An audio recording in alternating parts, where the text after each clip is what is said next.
আজকের এপিসোডটি উৎসর্গ করলাম আমাদের ওই সকল ভাইদেরকে যারা এই সমসাময়িক আন্দোলনে শহীদ হয়েছেন। তাদের প্রতি আমরা চিরকৃতজ্ঞ।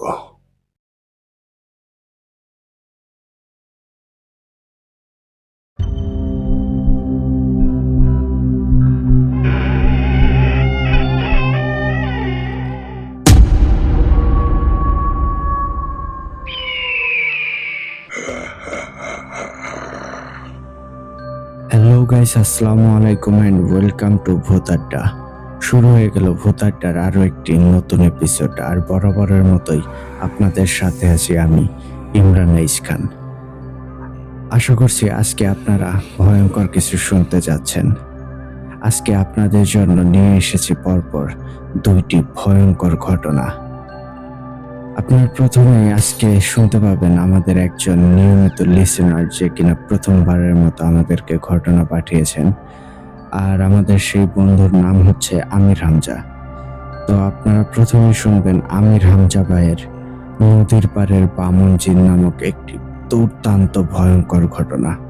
শুধু এতটুকুই বলবো, এই ঘটনাটা শুনলে আপনাদের মাথায় আগামী কয়েক ঘন্টা এই ঘটনার রেশ থেকেই যাবে। এতটাই দুর্দান্ত ভয়ঙ্কর একটা ঘটনা তিনি আমাদেরকে লিখে পাঠিয়েছেন। তো এরপর থাকছে আমাদের একজন লিসেনার ঋতু আপুর পাঠানো এবং আরাফাত ভাইয়ের কণ্ঠে ভ্যান চালক ও পেতনি নামক একটি দুর্দান্ত ঘটনা। আশা করি এই ঘটনাটিও আপনাদের বেশ ভালো লাগবে। তো সব মিলে আজকের এপিসোডটিতে কিন্তু আপনারা বেশ ভালো কিছু অভিজ্ঞতা শুনতে যাচ্ছেন আর কি। আশা করি আজকের রাতটা আপনাদের বেশ ভালো কাটবে এই ঘটনা শুনতে শুনতেই। তো মূল ঘটনায় চলে যাওয়ার আগে আপনাদেরকে বলতে চাই, আপনারা যারা এখনো আমাদের চ্যানেলটিকে সাবস্ক্রাইব করেননি অথচ আমাদের চ্যানেলের ঘটনাগুলোকে এনজয় করেন, তো আপনাদেরকে অনুরোধ করব আপনারা দ্রুত আমাদের চ্যানেলটিকে সাবস্ক্রাইব করে ফেলুন। আর সাবস্ক্রাইব করার ফলে কিন্তু আপনারা সবার আগে নোটিফিকেশন পেয়ে যাবেন আমাদের সকল আপডেটের। তো অবশ্যই আপনারা সাবস্ক্রাইব করে ফেলুন। আর বন্ধুগণ, আপনারাও যদি আমাদেরকে ঘটনা পাঠাতে চান সেক্ষেত্রে কিন্তু আপনাদের কাছে দুইটি ওয়ে আছে। প্রথমত আপনারা সরাসরি আমাদেরকে হোয়াটসঅ্যাপে নক দিতে পারেন, আর হোয়াটসঅ্যাপ নাম্বারটি আমাদের ডেসক্রিপশন বক্সে অথবা কমেন্ট বক্সে প্রিন্ট আপ করা আছে। এছাড়াও আপনারা চাইলেই কিন্তু আমাদেরকে ইমেলের মাধ্যমে ঘটনা পাঠাতে পারেন।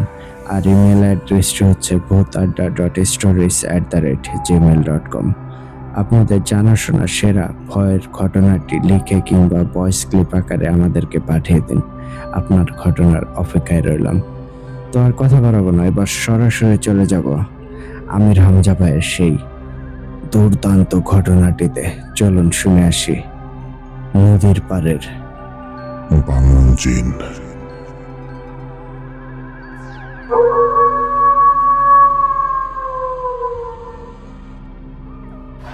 ঘটনাটি যেইভাবে আমাকে লিখে পাঠিয়েছেন আমি ঠিক সেভাবেই আপনাদের মাঝে পড়ে শোনানোর চেষ্টা করছি। আসসালামু আলাইকুম প্রিয় ইমরান ভাই ও ভূত আড্ডার সকল লিসেনার, আপনারা সবাই কেমন আছেন? আশা করি আল্লাহর অশেষ রহমতে আপনারা সবাই ভালো আছেন। আমি ভূত আড্ডার একজন লিসেনার। ভূত আড্ডার যারা অ্যাডমিন আছেন আমি অনেক আগে থেকেই আপনাদেরকে চিনি। আপনাদের সবার ঘটনা আমি শুনি। বিশেষ করে আরিফ ভাইয়ের দায়ান জিনের ঘটনা অনেক বড় ভক্ত আমি ভাবতেই পারিনি আবারও দায়ান জিনের ঘটনা শুনতে পাবো। আরাফাত ভাই, সজীব ভাই, মোকসেদ ভাই, নিলয় ভাই, ইমরান ভাই সবার ঘটনাই আমার অনেক পছন্দ। আপনাদেরকে আবারও একসাথে এখানে পেয়ে অনেক ভালো লাগছে। ইমরান ভাই, আমার নাম আমির হামজা। আমার বাড়ি খুলনা বাগেরহাট। আমি একটা ছোটোখাটো জব করি। আমি আগে মাদ্রাসায় লেখাপড়া করেছি। আমি 4 বছর মাদ্রাসায় লেখাপড়া করি। তারপর মাদ্রাসায় লেখাপড়া বাদ দিয়ে জেনারেলে ভর্তি হই। আমি যখন মাদ্রাসায় লেখাপড়া করি তখন আমার এক বন্ধুর কাছে একটা সত্য ঘটনা শুনেছিলাম। আজ আমি সেই ঘটনাটাই শেয়ার করব। ইমরান ভাই, আমি তেমন লেখাপড়া জানি না, তাই লেখার মাঝে ভুল হতেই পারে।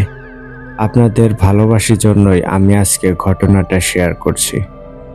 আমার ঘটনাটা শেয়ার করার জন্য অনুরোধ রইল। আশা করি একজন লিসেনার হিসেবে আমার পাঠানো ঘটনাটা আপনি শেয়ার করবেন এবং আপনি নিজেই পড়ে শোনাবেন। ইমরান ভাই, এই ঘটনা আমি যেই বন্ধুর কাছে শুনেছি তার নাম হাসান মাহমুদ। ঘটনাটা হাসানের গ্রামেই ঘটে। আর এই ঘটনাটা অনেক বছর আগের ঘটনা। 1980 সালের দিকে এই ঘটনাটা ঘটেছিল। হাসান ঘটনাটা তার দাদির কাছ থেকে শুনেছিল। হাসানের দাদি নিজেই সেই ঘটনার সাক্ষী। ঘটনাটা একটা গ্রামের মানুষের সাথে ঘটেছিল। এই ঘটনায় বেশ কিছু মানুষ মারাও গিয়েছিল। ইমরান ভাই, আমি তাহলে ঘটনা বলা শুরু করছি। হাসানের গ্রামে তখন বেশি বাড়ি ঘর ছিল না। হাতে গোনা 30-35টার মতো বাড়ি ঘর ছিল। গ্রামের পাশ দিয়েই বয়ে গেছে একটা ছোট্ট শাখা নদী। সেখানে বর্ষাকালে ভরপুর পানি থাকে আর শীতকালে পানি অনেক কমে যায়। তখন সেখানে গ্রামের মানুষ পাট আর আখ চাষ করত। নদীতে ছোট বড় সবাই গোসল করত। নদীর ধার দিয়ে গ্রামের মানুষ গরু ছাগল চড়াতো। তেমনি একজন ছিল কোহিনূর। কোহিনূরের বয়স তখন 15 বা 16 হবে। বিকেল হলেই কোহিনূর 2টা ছাগল নিয়ে নদীর ধারে আসতো। ছাগল 2টা বেঁধে রেখে চলে যেত। কোহিনূরের বাড়ি নদীর পাশেই ছিল। কোহিনূরের বাড়ি থেকেই নদীটা দেখা যেত।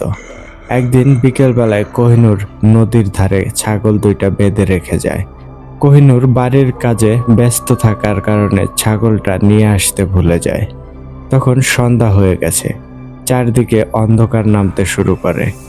কোহিনূরের মা কোহিনূরকে ছাগল নিয়ে আসার কথা বলে। কোহিনূর তখন বাড়ি থেকে বের হয়ে ছাগল আনতে যায়।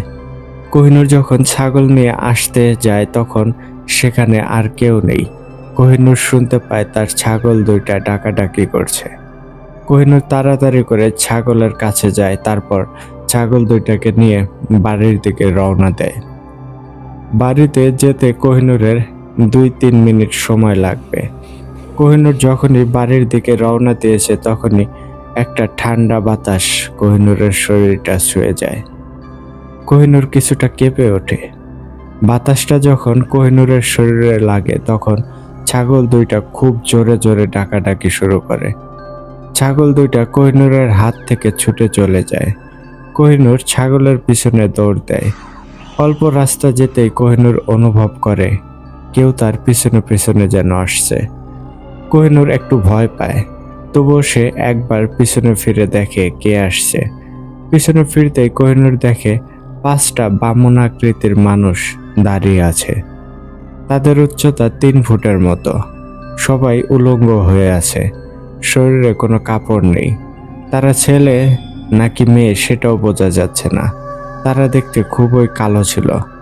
কোহিনূর তো তাদের দেখে খুবই ভয় পায়। কোহিনূর ভয়ে চিৎকার করে দৌড়াতে থাকে। তখন সেই 5 জন বামন আকৃতির মানুষ লাফ দিয়ে কোহিনূরের সামনে চলে আসে।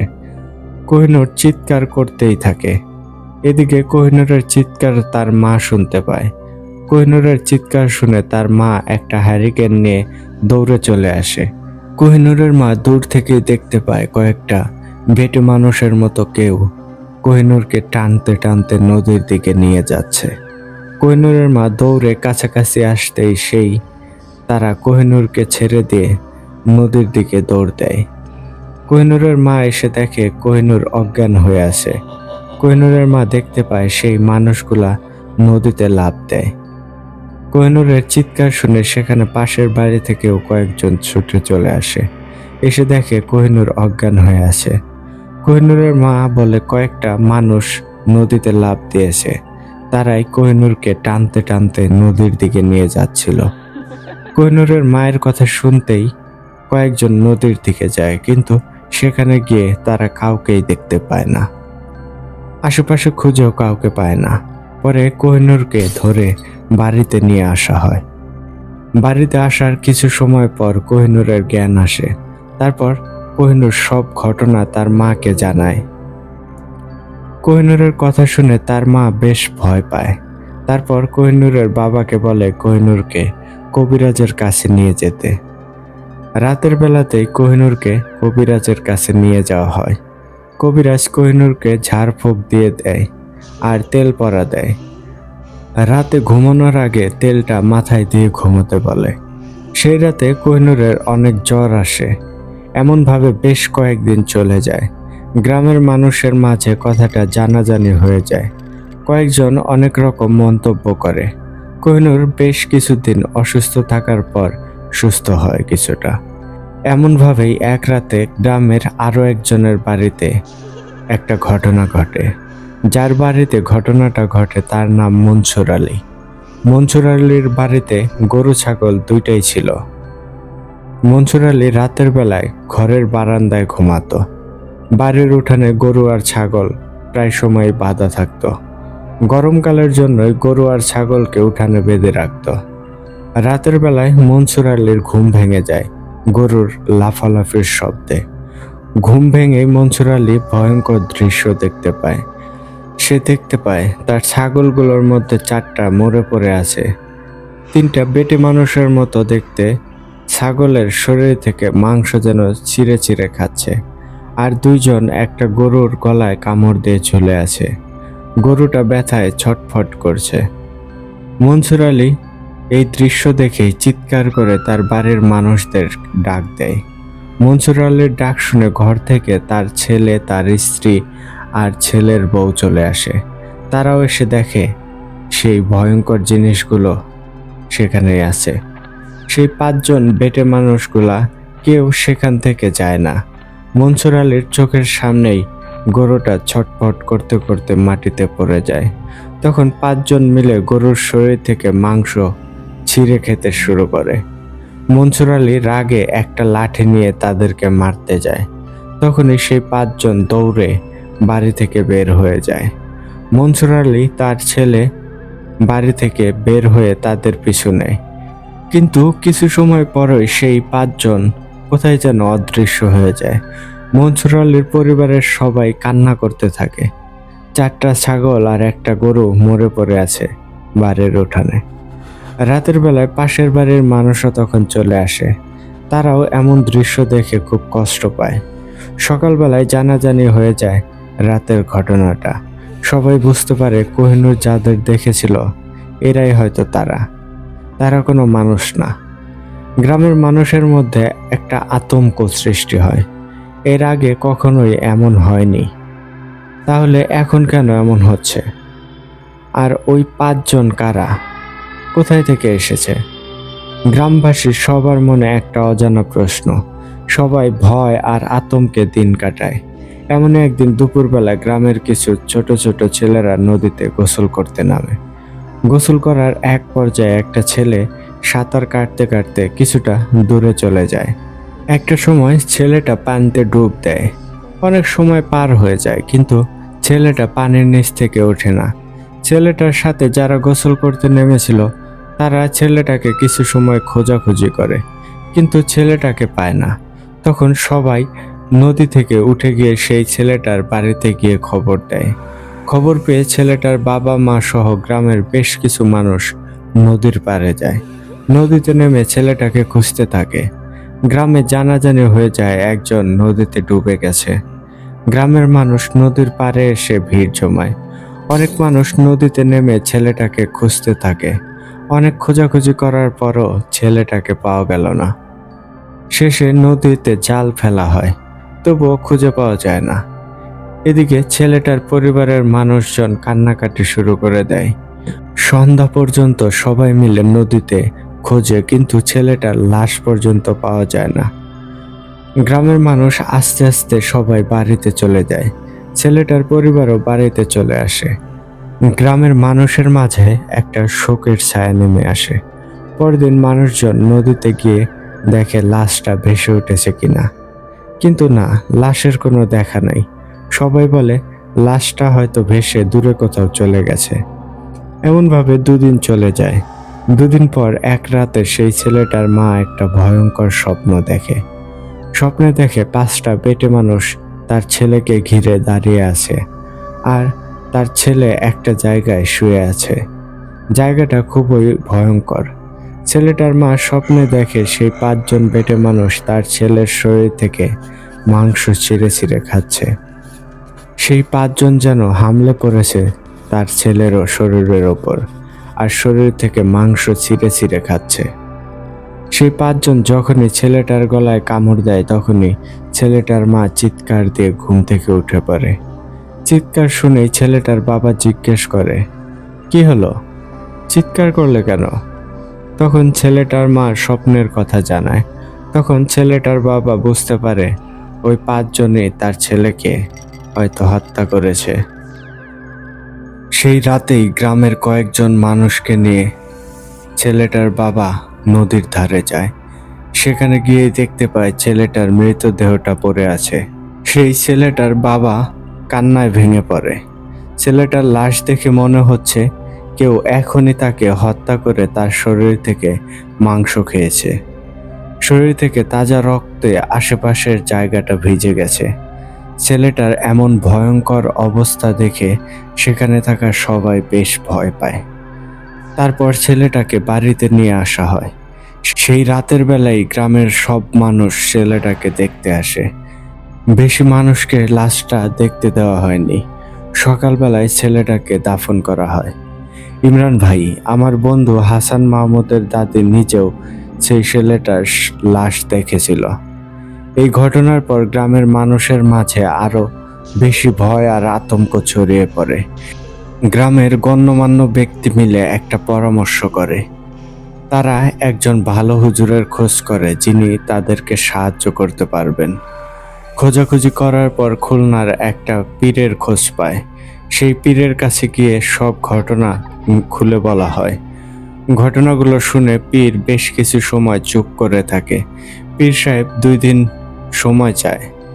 2 দিন পর তাদেরকে আসতে বলেন। তারা চলে যায়। পীর সাহেবের কথা মতো 2 দিন পরে আসার সিদ্ধান্ত নেয় তারা গ্রামে এসে সবাইকে সাবধানে থাকতে বলে। সবার মনে তখন অজানা ভয় আর আতঙ্ক। সেই রাতে ঘটে আরো একটা ভয়ঙ্কর ঘটনা। হাসান মাহমুদের দাদির পাশের বাড়ি কালুদের। কালুর বউয়ের যমজ বাচ্চা আছে। বাচ্চা দুইটার বয়স 2 বছর হবে। মাঝরাতে হঠাৎ কালুর স্ত্রীর চিৎকার শুনে হাসান মাহমুদের দাদা দাদি সহ আশেপাশের অনেক মানুষ কালুর বাড়িতে যায়। সেখানে গিয়ে সবাই একটা ভয়ঙ্কর আর মর্মান্তিক দৃশ্য দেখে।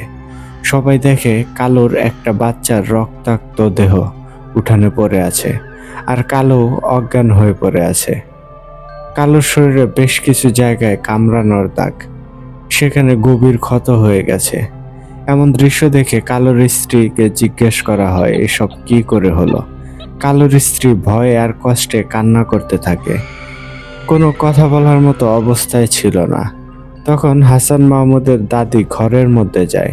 গিয়ে দেখে কালুর আরেক বাচ্চাটা বিছানায় আছে। তার কোনো কিছুই হয়নি। তখন দাদি বাচ্চাটাকে নিয়ে তার বাড়িতে চলে আসে। কালুকে ঘরে নিয়ে যাওয়া হয়। বাচ্চাটার মৃতদেহটা তুলে একটা কাপড় দিয়ে ঢেকে রাখা হয়। গ্রামের মানুষ সবাই কালুর বাড়িতে আসে। কালুর বাচ্চার এমন অবস্থা দেখে সবাই বেশ কষ্ট পায়। সকালবেলায় বাচ্চাটাকে দাফন করা হয়। পরে কালু জানায় এমন কিভাবে হলো। কালু বলে, রাতের বেলায় আমরা ঘুমিয়েছিলাম, হঠাৎ করে একটা বাচ্চা কান্না করে ওঠে। আমার ঘুমটা তখনই ভেঙে যায়। আমি বাচ্চার মাকে বলি বাচ্চাকে দুধ খাওয়াতে। তখন আমার স্ত্রী বাচ্চাকে দুধ খাওয়ায়। আমার স্ত্রী দেখে পাশে একটা বাচ্চা আছে, কিন্তু আর একটা নেই। তখন আমি উঠে ঘরের মধ্যে বাচ্চাটাকে খুঁজতে থাকি, কিন্তু বাচ্চাটাকে পাই না। এদিকে ঘরের দরজা তখনও বন্ধ। হঠাৎ আমি বাহিরে বাচ্চার কান্নার শব্দ শুনতে পাই। আমি তাড়াতাড়ি করে বাইরে যাই। বাইরে গিয়ে দেখি 5টা বেটে মানুষ আমার বাচ্চাটাকে ছিঁড়ে খাওয়া শুরু করেছে। আমি এটা দেখে একটা লাঠি নিয়ে তাদের দিকে যাই। আমি লাঠি দিয়ে একজনকে জোরে সোরে আঘাত করি। তখন একজন আমার উপর আক্রমণ করে, আমার শরীরে কামড় দেয়। আমার স্ত্রী বাইরে এসে এই দৃশ্য দেখে চিৎকার করে, আমিও চিৎকার করি। তারপর বাচ্চাটাকে রেখে ওই 5জন পালিয়ে যায়। তারপর আমি অজ্ঞান হয়ে সেখানেই পড়ে যাই। কালু কথাগুলো বলেই কান্নায় ভেঙে পড়ে। একটা বাবা জানে বাচ্চা হারানোর কষ্ট কতটা। সেদিন দুপুরের পরেই গ্রামের কিছু মানুষ সেই পীর সাহেবের কাছে যায়। তাদের সাথে ছিল আজমল খাঁ নামের একজন। তিনি গ্রামে বিচার সালিশ করেন। তাকে সবাই সম্মান করে। আজমল খাঁ আর লোকজনদের দেখে পীর সাহেব অবাক হন, কারণ পীর সাহেব তো 2 দিন পর তাদের আসতে বলেছিল। পীর সাহেব আজমল খাঁকে জিজ্ঞেস করে তারা আজই কেন আসলো। আজমল খাঁ তখন নিজেই পীর সাহেবকে গত রাতের কথা জানায়। আজমল খাঁ পীর সাহেবকে অনুরোধ করে তাদের সাথে যাওয়ার জন্য। পীর সাহেব কিছু সময় ভেবে তার একজন সহকারীকে নিয়ে আজমল খাঁর সাথে তার গ্রামে আসেন। পীর সাহেবকে আজমল খাঁর বাড়িতে থাকার জায়গাতে করে দেওয়া হয়। পীর সাহেব গ্রামে আসতেই মানুষজন পীর সাহেবের কাছে আসে। পীর সাহেবকে বলে তাদেরকে সাহায্য করার জন্য, এই বিপদ থেকে তাদেরকে মুক্ত করার জন্য। পীর সাহেব সবাইকে আল্লাহর কাছে দোয়া করতে বলেন। পীর সাহেব বলে সে চেষ্টা করবে তাদেরকে সাহায্য করার। পীর সাহেবের কথা শুনে গ্রামবাসী একটা আশার আলো দেখতে পায়। রাতের বেলা পীর সাহেব তার সহকারীকে নিয়ে আমল করতে বসে। এমন সময় আজমল খাঁ আসে। পীর সাহেব আজমল খাঁকে বসতে বলে। আজমল খাঁ পীর সাহেবের কোনো সমস্যা হচ্ছে কিনা জানতে চায়। পীর সাহেব বলে তার কোনো সমস্যা হচ্ছে না। বেশ কিছু সময় কথা বলার পর আজমল খাঁ চলে যায়। তখন পীর সাহেবও আমল করতে বসে। পীর সাহেবের কাছে কয়েকটি জিন ছিল। সেই জিনগুলো পীর সাহেবের ছাত্র ছিল। অনেক সময় পীর সাহেব তার জিন ছাত্রদের দিয়ে তথ্য জোগাড় করত। তবে পীর সাহেব খুবই দরকার ছাড়া তার জিন ছাত্রদের দিয়ে কোনো কাজ করাতো না। পীর সাহেব তার সহকারীর উপর তার একটা জিন ছাত্রকে হাজির করে। তারপর পীর সাহেব তার জিন ছাত্রকে গ্রামের ঘটে যাওয়া ঘটনাগুলো বলে। পীর সাহেব তার জিন ছাত্রকে এই বিষয়ে তথ্য জোগাড় করে আনতে বলে।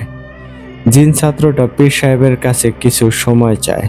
একটু পরেই আবার চলে আসে। পীর সাহেব তার জিন ছাত্রকে জিজ্ঞেস করে কোনো তথ্য পেয়েছে কিনা। সেই জিন ছাত্র পীর সাহেবকে ভয়ঙ্কর কিছু তথ্য দেয়। পীর সাহেব নিজেই তথ্যগুলো শুনে অনেকটা ভয় পেয়ে যায়।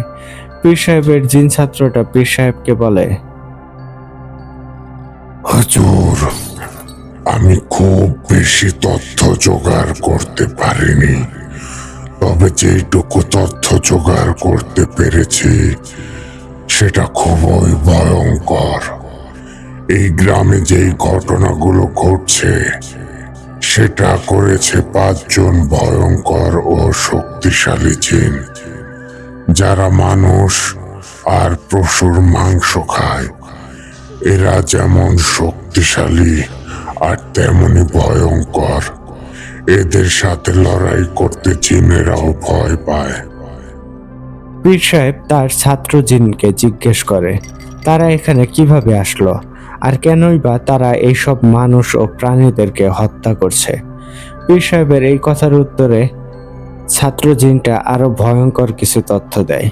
ছাত্র জিনটা বলে, হুজুর, এই 5টা জিনের বয়স অনেক। এদেরকে অনেক বছর আগে একটা হিন্দু তান্ত্রিক বন্দী করেছিল। সেই হিন্দু তান্ত্রিক 5 জনকে বন্দী করতে গিয়ে মারা যায়। একটা পিতলের কলসিতে ওই 5 জনকে বন্দী করে রাখা হয়। তান্ত্রিকের শিষ্যরা সেই পিতলের কলসিটা একটা নদীতে ফেলে দেয়। অনেক বছর এরা বন্দী অবস্থায় ছিল। এরপর এরা হঠাৎ করে কোনো একটা কারণে মুক্ত হয়ে যায়। তারপর তারা 5 জন এই নদীতে আশ্রয় নেয়। দীর্ঘদিন বন্দী থাকার কারণে এরা অনেক দুর্বল হয়ে গেছে। ওদের শক্তি বাড়ানোর জন্য ওরা মানুষ আর প্রাণীকে হত্যা করে তাদের মাংস খাচ্ছে। তারা খুবই ক্ষুধার্ত। হুজুর, আপনার ভালোর জন্যই বলছি, আপনি এখান থেকে চলে যান। আপনি এদেরকে আটকাতে পারবেন না। আর এই কাজের জন্য আপনি বা অন্য কেউ আপনাকে সাহায্য করতে পারবো না। ওই জিনগুলোর সাথে লড়াই করার মতো শক্তি আমাদের নেই। তাই বলছি, আপনি এখান থেকে চলে যান। আর এই গ্রামের মানুষদেরকে বলেন এই গ্রাম ছেড়ে চলে যেতে। এই গ্রামে যদি তারা থাকে তাহলে সবাইকেই মরতে হবে। ছাত্রজিনের এসব কথা শুনে পীর সাহেব কি বলবে কিছুই বুঝতে পারছে না। পীর সাহেব তার ছাত্রজিনকে চলে যেতে বলে। সেই রাতেই পীর সাহেব আজমল খাঁকে ডাকে। তারপর সব জিন ছাত্রের দেয়া তথ্য আজমল খাঁকে বলে। আজমল খাঁ এসব কথা শুনে তার শরীরের রোম দাঁড়িয়ে যায়। আজমল খাঁ পীর সাহেবকে কিছু একটা করার জন্য অনুরোধ করে। পীর সাহেব অনেক সময় ভেবে আজমল খাঁকে বলে সে কাল রাতেই কিছু একটা করবে। পীর সাহেব আজমল খাঁকে 5টা কাচের বোতল জোগাড় করে রাখতে বলে। সকালবেলা আজমল খাঁ 5টা কাচের বোতল জোগাড় করে। পীর সাহেব তার পরিচিত মাদ্রাসা থেকে 4 জন হাফেজ ছাত্রকে নিয়ে আসে। পীর সাহেব সেই ছাত্রদের সবকিছু জানায়, তাদের কি করতে হবে বুঝিয়ে দেয়। সবকিছু শুনে ছাত্ররাও রাজি হয়। পীর সাহেব এসব বিষয় গ্রামের কাউকেই জানতে দেয় না। রাতের বেলায় পীর সাহেব তার সহকারী আজমল খাঁ ও তার 4 জন ছাত্রকে নিয়ে সেই নদীর পাড়ে যায়। জিন ছাত্ররা বলেছিল ওই 5 জন ওই নদীতেই থাকে, তারা ওখানেই আশ্রয় নিয়েছে। পীর সাহেব নদীর পাড় থেকে বেশ কিছুটা দূরে একটা বড় বৃত্ত আঁকে। সেই বৃত্তের ভেতরে সবাইকে থাকতে বলে। পীর সাহেব তার পকেট থেকে একটা ছোট্ট কাপড়ের টুকরা বের করে। সেই কাপড়টা দিয়ে একটা ছোট বোতল পেঁচানো ছিল। সেই বোতলটার মুখটা খুলে দোয়া পরে তাতে ফু দেয়। পীর সাহেব তার পকেট থেকে আরো একটা কাপড় বের করে। সেই কাপড়টা ছিঁড়ে 5 টুকরা করে। 4 জন ছাত্র আর পীর সাহেবের সহকারীর হাতে 5টা বোতল ধরিয়ে দেয়। পীর সাহেব বোতলের মুখগুলো খুলে রাখতে বলে। তারপর সেই বোতলের ভেতর ছোট্ট বোতল থেকে 1 ফোঁটা করে 5 বোতলে পানি দেয়। তারপর পীর সাহেব পানির কাছে যায়। সবাইকে পীর সাহেব গোলবৃত্তের ভেতরেই থাকতে বলে। পীর সাহেব নদী থেকে হাতে অল্প করে পানি নেয়। তারপর সেই পানিতে দোয়া পরে ফু দেয়। তারপর পানিটা নদীতে ফেলে দেয়। পীর সাহেব এবার সেই বোতলটা থেকে পানি নিয়ে নদীতে ফেলে দেয়। নদীর পানি তখন একদম শান্ত ছিল।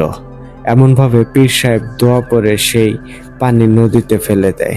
কিছু সময় পর নদীতে একটা পাক সৃষ্টি হয়। মনে হয় নদীর পানি এখনই উপরের দিকে উঠে আসবে। পীর সাহেব তাড়াতাড়ি করে গোলবৃত্তের ভেতরে চলে আসে। একটু পর সবাই দেখতে পায় নদী থেকে 5টা বেটে মানুষ উঠে আসছে।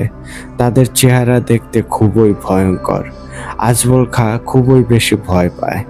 সেই জিন 5টা এসে গোলবৃত্তের চারপাশে দাঁড়ায়। জিন 5টা রাগী দৃষ্টি নিয়ে সবার দিকে তাকিয়ে থাকে। পীর সাহেব সবাইকে ভয় পেতে নিষেধ করে। সেই জিন 5টা বৃত্তের ভেতরে ঢুকতে চায়, কিন্তু কোনো এক অজানা শক্তির কারণে বৃত্তের ভেতরে ঢুকতে পারছে না। জিনগুলো ভয়ঙ্করভাবে শব্দ করতে শুরু করে। পীর সাহেব দোয়া পড়া শুরু করে দেয়। তখন ছাত্রদেরকে পীর সাহেব কিছু কোরআনের আয়াত শিখিয়ে দিয়েছিল। সেই আয়াতগুলো বারবার পড়তে বলে। ছাত্ররা কোরআন তেলাওয়াত শুরু করে। পীর সাহেবও দোয়া পড়া শুরু করে। কোরআন তেলাওয়াত শুনে জিনগুলা ছোটাছুটি শুরু করে দেয়। বারবার বৃত্তের ভেতরে ঢুকতে চায় কিন্তু পারে না। পীর সাহেব এবার 4 জন ছাত্রকে চারদিক হয়ে আজান দিতে বলে। ছাত্রগুলা আজান দিতে থাকে। পীর সাহেব বোতলগুলাকে শক্ত করে ধরে রাখতে বলে। সেই জিনগুলা আরো ভয়ঙ্কর শব্দ করতে শুরু করে। তখন মনে হচ্ছে কেউ তাদেরকে যেন আঘাত করছে আর তারা যন্ত্রণায় চিৎকার করছে। হঠাৎ করে একটা জিন বৃত্তের ভেতরে চলে আসে। পীর সাহেব বাদে সবাই বেশ ভয় পেয়ে যায়। জিনটা বৃত্তের ভেতরে ঢোকার সাথে সাথে পীর সাহেব তার সহকারীর হাত থেকে বোতলটা নিয়ে নেয়। তারপর সেই বোতলের মধ্যে যে পানি ছিল সেটা জিনটার শরীরে দেয়। সাথে সাথে জিনটা একটা ধোঁয়ার মতো হয়ে বোতলের মধ্যে ঢুকে যায়। পীর সাহেব সাথে সাথে বোতলের মুখটা লাগিয়ে কাপড় দিয়ে মুখটা বেঁধে দেয়। বৃত্তের বাইরের 4জন জিন এই দৃশ্য দেখে আরো বেশি হিংস্র হয়ে যায়। তারা বৃত্তের ভেতরে ঢুকতে চেষ্টা করে কিন্তু পারে না। এদিকে 4জন ছাত্র আজান দিয়েই যাচ্ছে। আজান শেষ হলে তারা আবারও আজান দিচ্ছে, এইভাবেই চলছে। পীর সাহেব ছাত্রদের বলেছিল সে না বলা পর্যন্ত যেন আজান না থামে। এমনভাবে একটা একটা করে জিন বৃত্তের ভেতরে আসে আর পীর সাহেব তাদেরকে বোতলে বন্দি করে ফেলে। তারপর পীর সাহেব ছাত্রদের আজান থামাতে বলে। পীর সাহেব বোতল 5টা খুব সাবধানে রাখে। এদিকে গ্রামের বেশ কিছু মানুষ রাতের বেলায় দূর থেকে এসব দৃশ্য দেখছিল। পীর সাহেব আজমল সাহেবকে বলেছিল রাতের বেলায় গ্রামের মানুষ যেন ভুলেও নদীর দিকে না আসে। যা কিছু হোক কাউকে এদিকে আসা যাবে না। আজমল খা সবাইকে জানিয়ে দেয় রাতের বেলায় যা কিছুই হয়ে যাক কেউ নদীর পাড়ে যাবে না। এরপর পীর সাহেব সহ সবাই আজমল খাঁর বাড়িতে চলে আসে। সকালবেলায় গ্রামের মানুষ আজমল খাঁর বাড়িতে এসে ভিড় জমায়। পীর সাহেব সবাইকে জানায় আল্লাহর রহমতে এখন আর কোনো সমস্যা হবে না, সমস্যার সমাধান হয়ে গেছে। আজমল খাঁ পীর সাহেবকে টাকা দিতে চায় কিন্তু পীর সাহেব আজমল খাঁর কাছ থেকে কোনো টাকা পয়সায় নেয়নি। পীর সাহেব আজমল খাঁকে বলে এই 4জন ছাত্রকে কিছু দিলে দিতে পারেন কিন্তু আমি কোনো কিছু নেব না। আজমল খাঁ 4জন ছাত্রকে কিছু টাকা দেয়। ছাত্ররা টাকা নিতে রাজি হয় না।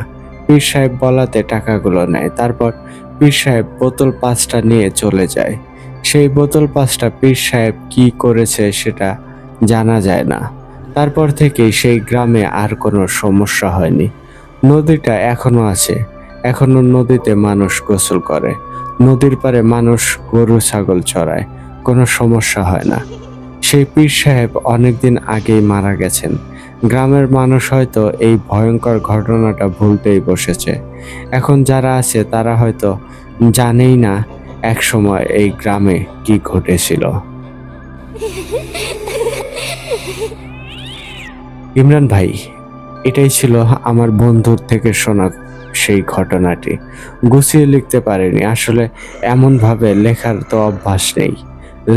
লেখার মাঝে যদি কোনো ভুল ত্রুটি থাকে তাহলে আপনি কষ্ট করে পড়ে নেবেন ভাই। আমার বন্ধু হাসান মাহমুদের দাদিও মারা গেছে কয়েক বছর আগে। হাসান মাহমুদের দাদির চোখে দেখা একটা ভয়ঙ্কর ঘটনা সবার মাঝে শেয়ার করলাম। এমন হাজারো ঘটনা হয়তো আমাদের আশেপাশেই আছে। আমি চেষ্টা করব এমন ঘটনা সংগ্রহ করে ভূত আড্ডার লিসেনারদের মাঝে শেয়ার করার জন্য। সবাই আমার জন্য দোয়া করবেন, আমার পরিবারের জন্য দোয়া করবেন। আমিও সবার জন্য এবং সবার পরিবারের জন্য দোয়া করব। ভূত আড্ডা আরও অনেক দূর এগিয়ে যাক। ইমরান ভাই, আপনি ভালো থাকবেন, সুস্থ থাকবেন। আপনার জন্য দোয়া থাকলো। খুব শীঘ্রই নতুন আরও একটা ঘটনা নিয়ে আসবো ইনশাল্লাহ। আসসালামু আলাইকুম। ভূত আড্ডা দীর্ঘজীবী হোক।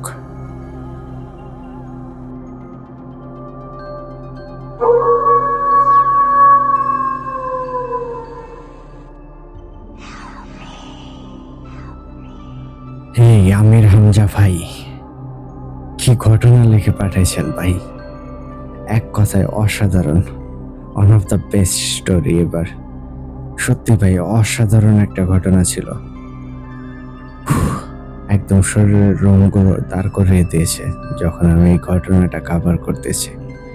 সত্যি ভাই এত সুন্দরভাবে গুছিয়ে লিখছেন না, আমি আসলে পড়েও অনেক মজা পাইছি। তো বন্ধুগণ, আপনারা কিন্তু অবশ্যই কমেন্ট করে জানাবেন আমাদের আমির হামজা ভাইয়ের এই ঘটনাটি আপনাদের কাছে কেমন লেগেছে। আশা করি আপনাদেরও আমার মতোই এই ঘটনাটি বেশ ভালো লেগেছে। বন্ধুগণ, আপনারা কিন্তু অবশ্যই কমেন্ট করবেন, কেননা আপনাদের এক একটা কমেন্ট আমাদের লেখক ভাইদের অনেক বেশি অনুপ্রাণিত করে নতুন ঘটনা লেখার ক্ষেত্রে। আর বন্ধুগণ, আপনাদের যদি এই ঘটনাটি ভালো লাগে তাহলে কিন্তু অবশ্যই আপনারা এই ঘটনাটি শেয়ার করবেন আপনাদের বন্ধুদের মাঝে, আপনাদের প্রিয় মানুষদের মাঝে, যেন তারা ওই ঘটনাগুলোকে এনজয় করতে পারে। তো আর কথা বাড়াবো না, এখন সরাসরি চলে যাব আমাদের দ্বিতীয় ঘটনায়। যে ঘটনাটি লিখে পাঠিয়েছেন আমাদের একজন লিসেনার ঋতু আপু। আর এই ঘটনাটি আপনাদেরকে আজকে পড়ে শোনাচ্ছেন আমাদের সবার প্রিয় আরাফাত ভাই। চলুন তাহলে শুনে আসি ভ্যান চালক ও পেতনি।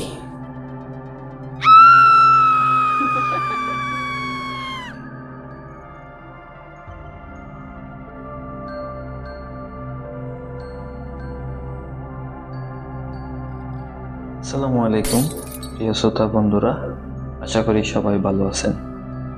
আমি মোহাম্মদ আরাফাত, ভোতাড্ডার একজন অ্যাডমিন।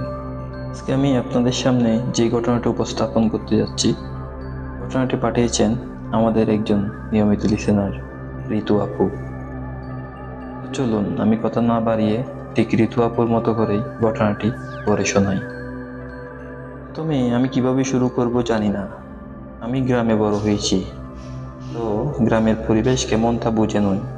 গ্রামের সামনে অনেক বড় মাঠ পেরিয়ে গেছে, মাঠ পেরিয়ে আরো গ্রাম রয়েছে। আমাদের গ্রামটা বেশ বড়। গ্রামের পাশেই বড় পুকুর, তার পাশ দিয়ে রাস্তা। তো গ্রামের নাম বলা হয়নি, নামটা ছদ্মনাম আদিনগর। তো আমাদের গ্রামে একটা বড় স্কুল আছে। আমি যখন ছোট তখন থেকেই আমার বাবা ভ্যান চালিয়ে সংসার টিকিয়ে রেখেছেন। আমি পঞ্চম শ্রেণীতে পরীক্ষা দিয়ে যখন A+ পেয়েছিলাম, তখন গ্রামের সবাই বলতো আমি খুব ভালো ছাত্রী। সেই সুবাদে আমি শহরের স্কুলে পড়াশোনা করতে সক্ষম হলাম। আর আমাদের গ্রামে শুধু আমি ভালো রেজাল্ট করেছিলাম। জানেন তো, গ্রামের মানুষ একটুতেই অনেক মনে করে। তখন আমি খুব পরিশ্রম করতাম, রাত জেগে পড়াশোনা করতাম। এটা একটা রুটিন ছিল। গ্রামে রাত 9টা থেকে 10টা বাজলেই গভীর রাত হয়ে যায়। অভাবের জন্য আমার বাবা অনেক রাত করে ফিরত। আমিও পড়াশোনার জন্য বাবার অপেক্ষা করতাম। বাবা না খেলে আমি খেতাম না, তাই সবাই ঘুমিয়ে পড়তো। আমার পরিবারে আমার বাবা মা এবং আমার বোন সবাই মিলে থাকি। সকলে ঘুমিয়ে গেলে নীরব নিস্তব্ধ হয়ে যেত। ঝিঝি পোকা ডাকতো, শিয়ালের ডাক শোনা যেত। অনেকেই জেগে থাকতো যাদের পরিবারের মানুষ ভ্যান চালিয়ে উপার্জন করত। তো একদিন রাতে আমি পড়ছি, হবে আনুমানিক 11টা পেরিয়ে। আগেই বলেছি, যাদের ভ্যান ছিল ওদের পরিবারের কেউ জেগে থাকতো অপেক্ষায়। তো সেদিন রাতে আমি পড়ছি খুব মনোযোগ দিয়ে। বাবা আসছে বোঝাই যাচ্ছে, কারণ হর্ন দিচ্ছে। তো প্রতিবেশীর একজন বাড়িতে বারান্দায় বের হয়ে আছে। ওদের বাড়ির সামনেই কাঁচা রাস্তা। বোঝা যায় গ্রামের রাস্তা কেমন হতে পারে। তো আমি ভাবছি আসুক, তখন দরজা খুলব। দেখছি বাবা এখনো আসছে না, ব্যাপার কি? দেখলাম 1 ঘন্টা হয়ে গেল, আসছে না কেন, কোথায় গেল? চিন্তায় পড়ে গেলাম, ভয় লাগছিল একটু একটু। তখন আমার মাকে ডেকে তুললাম, সবটা খুলে বললাম বাবা এখনো নেই। তখন পাশের প্রতিবেশীর একজন মানুষ এসে হাঁপাতে হাঁপাতে বলল, তোর বাবার যে কি হয়েছে, ওই দিক থেকে এই দিকে শুধু যাওয়া আসা করছে। তখন আমরা সবাই ব্যাপারটা শুনে বের হলাম। অনেকেই তখন জেগে গেছে, বলছে কি হয়েছে। সবাই খুঁজতে গিয়ে দেখলাম বাবা হাঁপাতে হাঁপাতে আসছে। তখন বাবা আমাদের বলতে শুরু করলো, আমি আসছিলাম তো পুকুরের পাশ দিয়েই একটা মহিলা রাস্তায় দাঁড়িয়ে আছে, হরন দিচ্ছি শুনছেই না। চলে আসলো বাড়ির ভেতরের রাস্তায়। তো আমি দেখার জন্য টর্চ লাইট নিয়ে পেছন থেকে মহিলাটাকে ডাকছি, উনি শুনছেন না। বাবার বর্ণনা অনুযায়ী মহিলাটা চকচকে সুন্দর, বিয়ের মতো শাড়ি পরেছে আর অনেক বড় চুল ছিল, তাও আবার ছেড়ে দেওয়া। তো বাবা মুখটা দেখার আপ্রাণ চেষ্টা করছে, পারছে না, মহিলার মুখটু ঘুরিয়ে নিচ্ছে। বাবা বলছে মহিলাটিকে, আপনি কে? কিছু হয়েছে কিনা আপনার? পথ হারিয়েছেন নাকি? মহিলাটা কোনো কথা না বলেই হাঁটছে। আমাদের গ্রামে শুধু ওই রাস্তাটায় 3 থেকে 4 বার চক্কর দিয়েছে, কিন্তু মহিলাটা মুখ দেখায়নি বা কথা বলেনি। এক সময় হঠাৎ মহিলাটা উধাও, কেউ খুঁজে পেল না। এখন বলি, বাবা ছিল খুব সাহসী। যেহেতু রাতেও ভ্যান চালানো অভ্যাস, তো সেদিন রাত থেকেই বাবার প্রচণ্ড জ্বর, ওষুধ খেয়েও ঠিক হয়নি। একজন ব্রহ্মচারী এনে সমাধান করতে হয়েছে। পরে গ্রামে সবার কাছে শুনতে পারি ওই মহিলাটিকে প্রায় 3 থেকে 4 জন দেখেছে। সবার বর্ণনা একই ছিল, আর প্রত্যেকে 1 সপ্তাহ ধরে অসুস্থ ছিল। আমি জানি না কিভাবে বললাম।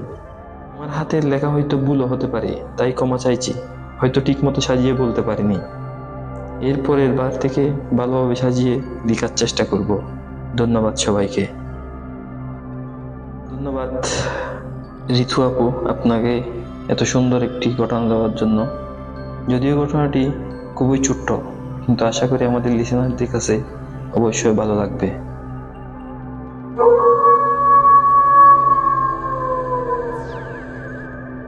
ধন্যবাদ আরাফাত ভাই, ধন্যবাদ ঋতু আপু, এত সুন্দর একটা ঘটনা আমাদেরকে দেওয়ার জন্য। সত্যি ঘটনাটা যদিও বেশ ছোট ছিল, কিন্তু ঘটনাটা বেশ ডার্ক ছিল। ধন্যবাদ আপু এই সুন্দর ঘটনাটি আমাদেরকে লিখে পাঠানোর জন্য। আশা করি আগামীতেও আপনি এমনই ঘটনা আমাদেরকে লিখে পাঠাবেন, আমাদের সাথেই থাকবেন। আর বন্ধুগণ, আপনারা কিন্তু অবশ্যই কমেন্ট করে জানাবেন ঋতু আপুর এই ঘটনাটি আপনাদের কাছে কেমন লেগেছে। আর আরাফাত ভাই, আপনাকে আসলে কিভাবে যে ধন্যবাদ জানাবো সেটা আসলে আমার জানা নাই। আপনার প্রতি আমরা ভোতারটা টিমের সকলেই অনেক বেশি কৃতজ্ঞ, কেননা আপনি যেইভাবে আমাদের সাথে কাঁধে কাঁধ মিলিয়ে কাজ করে যাচ্ছেন, যেভাবে আমাদেরকে সাপোর্ট করে যাচ্ছেন, এটা সত্যিই ভাই অনেক বেশি প্রশংসার দাবিদার। আশা করি আগামীতেও আরাফাত ভাইয়ের এই সাপোর্ট আমরা সব সময় পাবো। আর আমাদের আরেকজন অ্যাডমিন মিলয় ভাই, তাকেও ধন্যবাদ জানাতে চাই, কেননা এই মুহূর্তে আরাফাত ভাইয়ের অবর্তমানে মিলয় ভাই আমাকে এপিসোডগুলো সাজাতে অনেক বেশি হেল্প করছে। তো ধন্যবাদ মিলয় ভাই। তো এই ছিল আজকের আয়োজন। আশা করি আপনাদের অনেক বেশি ভালো লেগেছে। আর আপনাদের যদি ভালো লাগে তাহলে অবশ্যই কিন্তু লাইক কমেন্ট করবেন এবং আপনাদের প্রিয় মানুষদের কাছে আমাদের এই এপিসোডগুলো শেয়ার করবেন।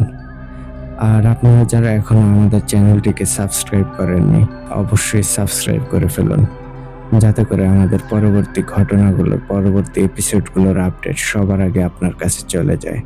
তো বন্ধুগণ, এই ছিল আজকের আয়োজন। আশা করি আপনাদের অনেক বেশি ভালো লেগেছে। তাহলে কথা হচ্ছে আগামী এপিসোডে নতুন কোনো ভয়ঙ্কর ঘটনা নিয়ে। টিল দেন সবাই ভালো থাকুন, সুস্থ থাকুন। আমি ইমরান খান এখানে বিদায় নিচ্ছি। আসসালামু আলাইকুম।